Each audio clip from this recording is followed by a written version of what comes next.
If saving money feels impossible, it usually doesn't fall apart later.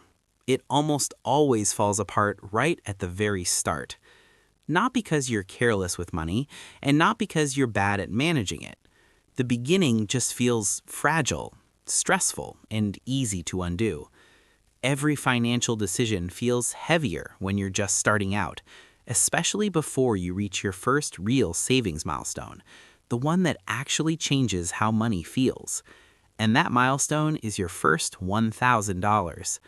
In the last video, we talked about why saving can feel hopeless, why it feels like no matter how hard you try, something always seems to pull you back.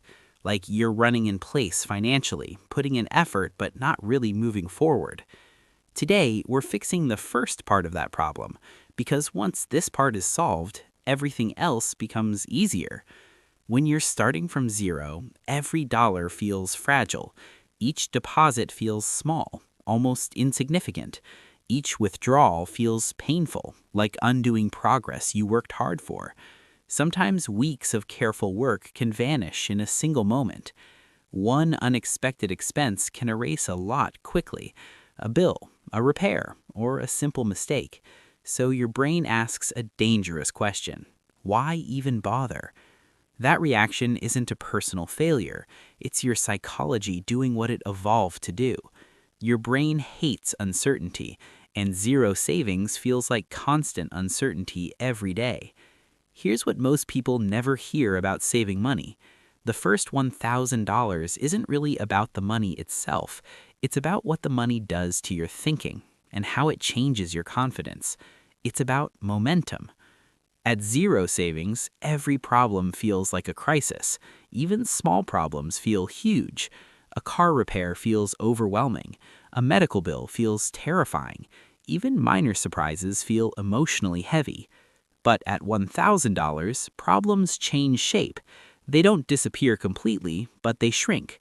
They stop feeling like emergencies and start feeling like small inconveniences instead. Your brain relaxes just enough to think clearly again, to plan instead of panic, and act with confidence. That's when saving stops feeling impossible and starts feeling manageable. Let's make this feel doable. $1,000 isn't some massive, unrealistic target. It's not a finish line you struggle toward. It's a starting line, the point where things finally start feeling easier. It can be $250 a month for 4 months, or about $8 a day. That's less than most people realize they already spend each day. Rule number 1, automate before you trust yourself completely. Automation ensures progress even when motivation fades. Subscribe now so you don't miss the next step.